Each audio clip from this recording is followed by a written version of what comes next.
오늘 말씀은 출애굽기 14장 21절에서 31절까지 말씀입니다.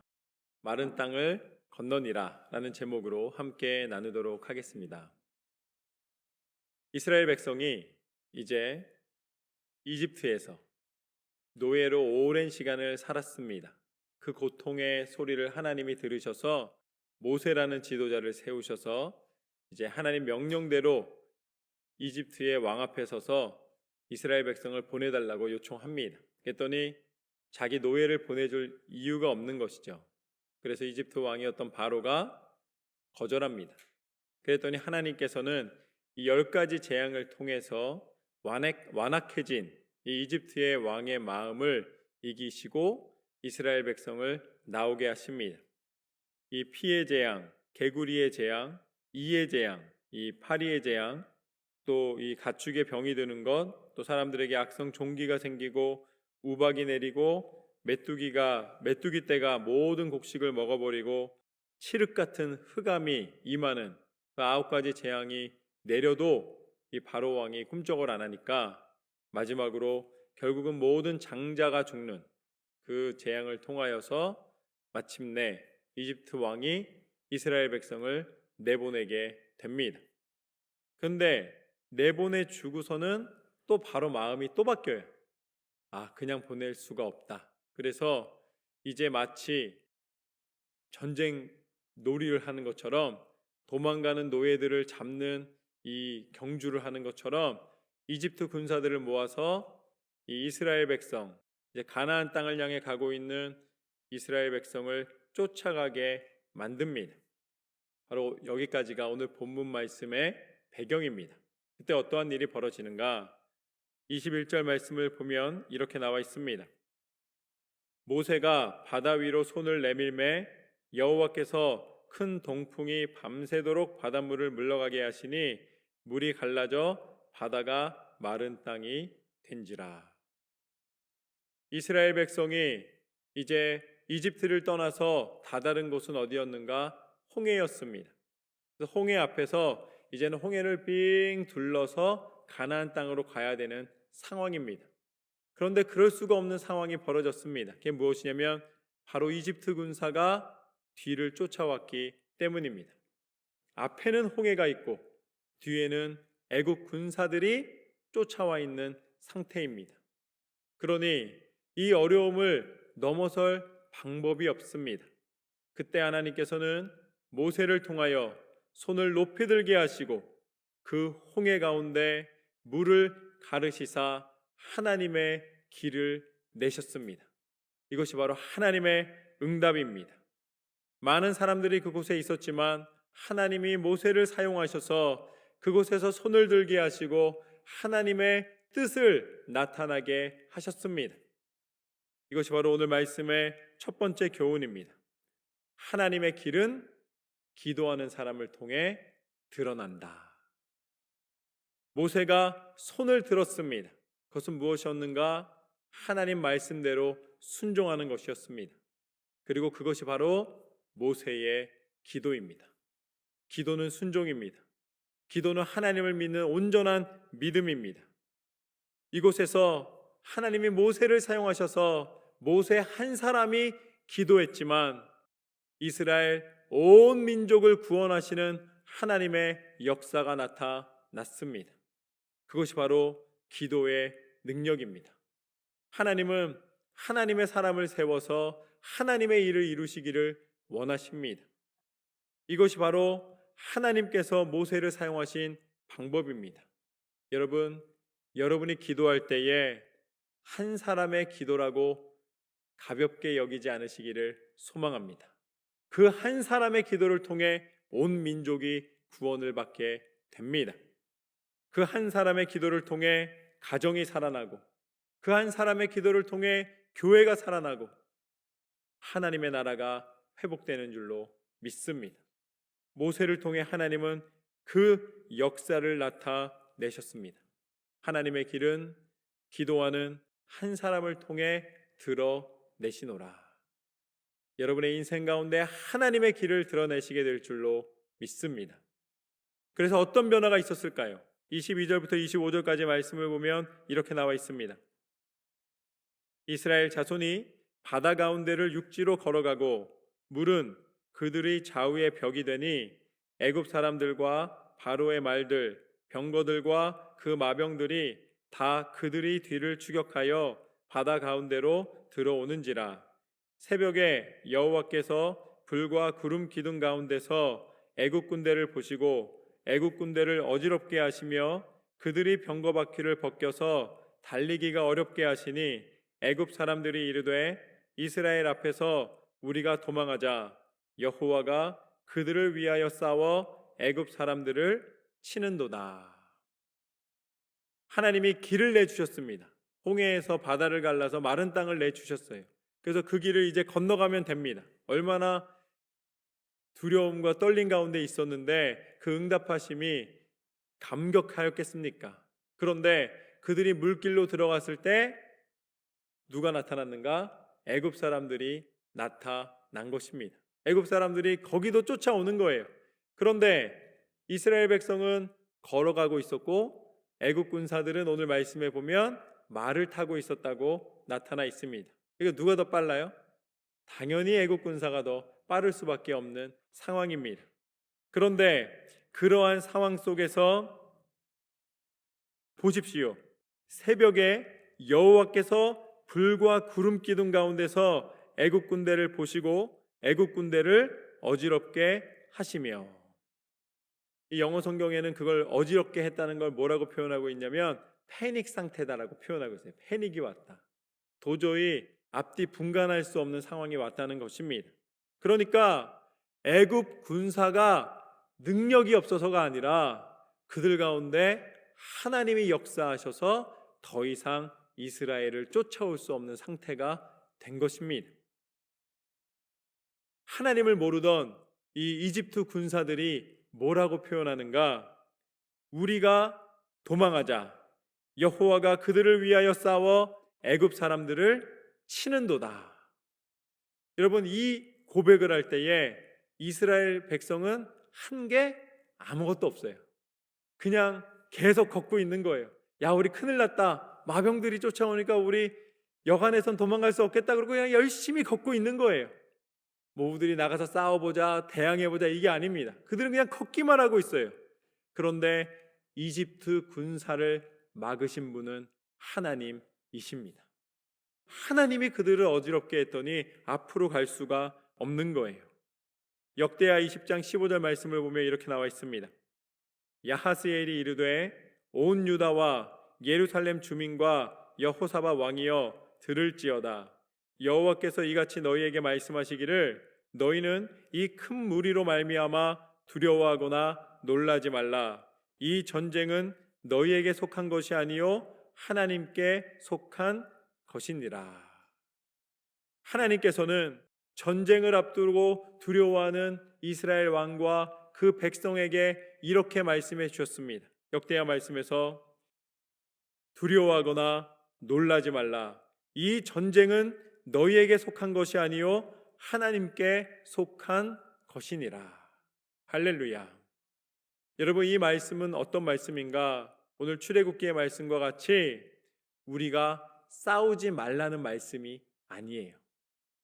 너희의 삶에 모든 문제가 가만히 있어도 다 해결된다는 말씀이 아닙니다. 그것이 아니라 너희가 힘들지만, 너희가 힘겨운 상황 속에서 그 전쟁을 치르고 있지만 돈도 벌어야 되고 또 가족도 돌봐야 되고 또 공부도 해야 되고 뭐 여러 가지 할 일이 많잖아요. 그런데 그런 상황 속에서 하나님께서는 그것을 다 멈추면 내가 해줄게 이렇게 말씀하시는 것이 아닙니다. 그 전쟁이 내게 속했으니 두려워하지 말아라. 여러분이 어느 길을 가든지 무엇을 하든지 하나님이 함께 하실 때에 여러분 홀로 싸우는 전쟁이 아니라 하나님이 함께 하시는 삶인 줄로 믿습니다. 그래서 하나님께서는 결국은 우리 가운데 말씀하십니다. 두려워하지 말라. 적군이 아무리 강해도 내가 너와 함께하고 있노라. 여러분, 문제가 아무리 커도 낙심하지 마십시오. 오히려 부정적인 생각, 포기하는 마음, 원망하는 마음, 좌절하는 마음, 불안한 마음, 그리고 어두운 마음을 떨쳐 버리십시오. 두려워하지 말라. 이 전쟁은 내게 속하였노라. 하나님이 여러분에게 응답하여 주시는 말씀입니다. 하나님의 사람이 하나님의 꿈을 꾸고 하나님 말씀대로 순종할 때에 하나님의 길을 걷게 하십니다. 그렇기 때문에 그 응답은 하나님의 손에 있습니다. 문제는 내 손으로 내 문제를 내가 풀려 하니까 문제가 되는 거예요. 그리고 더 큰 문제는 뭐냐면 기도하고 응답됐는데 하나님이 행하신 일을 내 손으로 내 능력으로 내가 한 것처럼 교만해지는 것이 문제입니다. 여러분, 하나님이 행하셨음을 인정해 드리십시오. 하나님께서 역사하시는 것입니다. 하나님의 섭리와 능력은 우리가 갖고 있는 어떤 문제보다도 큽니다. 지혜의 하나님, 능력의 하나님의 손으로 우리가 기도할 때에 응답하여 주심을 믿음으로 승리하시기를 소망합니다. 마지막으로 26절에서 31절까지 말씀을 보면 이렇게 나와 있습니다. 여호와께서 모세에게 이르시되 내 손을 바다 위로 내밀어 물이 애굽 사람들과 그들의 병거들과 마병들 위에 다시 흐르게 하라 하시니 모세가 곧 손을 바다 위로 내밀매 새벽이 되어 바다의 힘이 회복된지라. 애굽 사람들이 물을 거슬러 도망하나 여호와께서 애굽 사람들을 바다 가운데 엎으시니 물이 다시 흘러 병거들과 기병들을 덮되 그들이 뒤를 따라 바다에 들어간 바로의 군대를 다 덮으니 하나도 남지 아니하였더라. 그러나 이스라엘 자손은 바다 가운데를 육지로 행하였고 물이 좌우의 벽이 되었더라. 그날에 여호와께서 이같이 이스라엘을 애굽 사람의 손에서 구원하심에 이스라엘이 바닷가에서 애굽 사람들이 죽어 있는 것을 보았더라.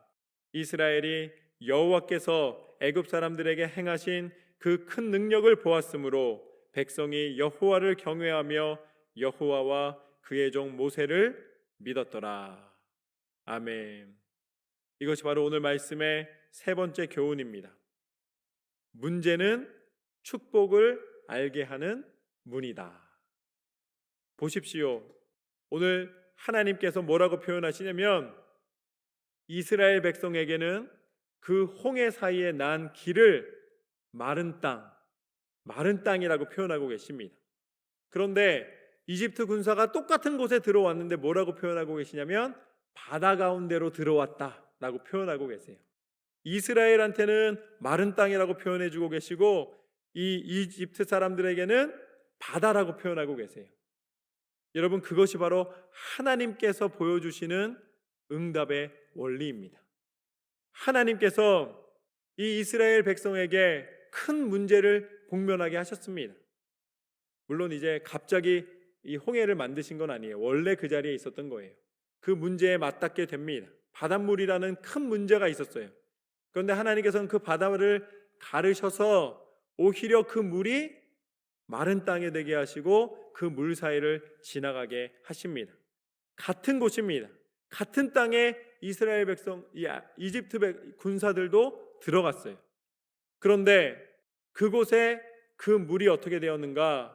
하나님이 모세에게 다시 손을 들어 기도하라고 하시니까 그 물이 그 바다의 힘이 회복되었다라고 되어 있습니다. 결국 그 물이 이집트 군사 위에 덮였다. 황급히 빠져나가려고 했지만 하나님이 물을 덮으신 속도가 더 빨랐기 때문에 이집트 군사가 하나도 남지 않았다라고 오늘 말씀에서는 증거하고 계십니다. 그렇지만 이스라엘 백성에게는 같은 곳, 같은 어려움, 같은 상황이지만 그 물이 덮여서 결국은 하나도 남지 않는 그런 어떤 심판의 물이 아니라 오히려 양쪽에 오늘 말씀에 좌우의 벽이라고 표현하고 있습니다. 물이 좌우의 벽이 되어서 그 길을 다 지나기까지, 홍해를 다 건너기까지 오히려 보호의 벽이 되고 있는 것을 보게 됩니다. 여러분, 우리는 어려움을 다 맞이합니다. 어려움 없는 사람이 아무도 없어요. 서로 부러워하는 사람들이 있잖아요. 근데 부러워하지만 속으로 들어가면 다 똑같습니다. 다 고통받고 다 갈등이 있고 다 힘겨워요. 크면 큰 문제가 있고 작으면 작은 문제가 있는 거예요. 그런데 그 속에서 여러분이 이곳에 나와 예배하시기까지 얼마나 하나님의 은혜가 큽니까? 우리는 간증이 있는 사람들입니다. 우리는 승리가 있는 사람들입니다. 우리는 하나님께서 응답하심이 있는 사람들이에요. 그것을 잊지 마십시오. 똑같은 삶을 살아가는 것 같지만 우리는 하나님이 구별하신 하나님의 사람입니다. 그래서 그 모든 어려움이 오히려 하나님께서 우리를 인도해 주시는 통로로 쓰시는 것입니다. 하나님은 그것을 우리 홀로 있다고 버려두지 않으시고 하나님께서는 친히 그것이 진리임을, 그것이 하나님의 사랑임을 보여주기를 원하셨습니다. 그리고 보여주셨습니다. 그분이 누구신가? 그분이 바로 예수 그리스도이신 줄로 믿습니다. 예수님은 이 땅 가운데 우리와 똑같은 육신을 입고 오셨습니다. 하나도 다르지 않으셨어요. 똑같이 배고프셨고 똑같이 고통을 당하셨습니다. 예수님이 이 땅 가운데 오셨지만 사람들은 예수님을 구원자로 인정하지 않았습니다. 특별히 종교 지도자였던 제사장과 바리새인과 서기관들은 오히려 예수님을 미워했습니다. 그래서 마침내 예수님이 자신들의 자리를 탐한다고 생각하고 예수님을 십자가에 달려 죽도록 내어주는 죄를 범하였습니다. 예수님은 십자가 위에 모함을 받고 그 고통 가운데 들어가게 되십니다. 여러분, 십자가는 너무나 고통받는 곳입니다. 십자가는 왜냐하면 죄인들이 들어가는 곳이에요. 근데 예수님은 아무 죄가 없이 그 십자가 위에 달려 죽으셔야 했습니다. 십자가는 고통이었습니다. 당시의 십자가가 어떻게 보면 사람들이 겪을 수 있는 가장 큰 문제였어요. 십자가보다 더 큰 문제는 없었습니다. 그런데 예수님께서는 그 십자가, 그 좁은 길에 친히 걸으시고 십자가에 달려 죽으시기까지 하나님 말씀대로 순종하셨습니다. 그런데 왜 그 십자가가 능력인가? 예수님은 십자가의 죽음을 통하여서 죄와 사망의 권세를 깨트리셨습니다. 만약에 예수님이 그 십자가의 죽음이 없었다면 부활은 없는 거예요. 부활은 회복이 아닙니다. 부활은 아팠다가 그 아픈 게 낫는 게 아니에요. 부활은 예수님이 십자가 위에서 완전한 죽음을 통해 이루신 새로운 생명입니다. 그리고 그 부활은 천국의 하나님의 나라에 들어가는 하나님의 통로로 우리 가운데 허락하여 주신 은혜입니다. 그래서 부활은 우리 가운데 하나님이 허락하여 주신 가장 큰 능력이며 새로운 생명이며 하나님의 천국길로 가는 하나님이 우리 가운데 먼저 예수님을 통해 보여주신 은혜의 길인 줄로 믿습니다. 그래서 십자가를 통해서 하나님은 그 십자가의 고통이 끝이 아니라 그 십자가의 사랑을 통해 우리를 살리시고 우리를 다시 한번 하나님 백성 삼아주신 줄로 믿습니다. 이제 우리의 길은 어떠한 길인가? 예수님을 따라 비록 이 땅 가운데서는 십자가와 같이 고통과 고난이 있는 길이지만 그 가운데 예수 그리스도와 함께 부활과 생명으로 인도하시는 하나님의 은혜를 누리는 삶이 되게 하신 줄로 믿습니다. 그것이 바로 오늘 똑같은 홍해에서 같은 물이지만 하나님이 전혀 다른 하나님의 백성에게 베풀어 주신 응답과 은혜의 증거입니다. 저는 여러분 안에 하나님의 놀라운 은혜의 삶이 되게 하실 줄로 믿습니다. 오늘 저는 세 가지의 하나님의 말씀의 교훈을 나누었습니다. 첫 번째는 무엇인가? 하나님의 길은 기도하는 사람을 통해 드러내시노라. 모세 한 사람의 기도를 통해 온 민족을 구원하셨던 것처럼 여러분이 기도할 때에 하나님의 나라가 회복되는 놀라운 역사가 여러분의 가정과 교회와 나라에 나타나게 될 줄로 믿습니다. 두 번째, 승리는 하나님의 손에 있노라. 이스라엘 백성은 걸었을 뿐인데 이미 이집트의 공격을 멈추게 하시고 승리케 하신 분은 하나님이십니다. 그 하나님의 손에 여러분의 삶이 있기를 소망합니다. 마지막으로, 문제는 축복을 알게 하는 문이다. 바닷물이 이스라엘 백성을 막았지만 끝내 그 물이 벽이 되어 오히려 하나님의 응답의 통로로 사용하신 것처럼 여러분에게 어떠한 고난이 와도 기도하실 때에 그 문제가 변하여 하나님의 축복의 간증이 되게 하실 줄로 믿습니다. 그렇게 승리하시는 저와 여러분의 삶이 되시기를 주님의 이름으로 축원합니다.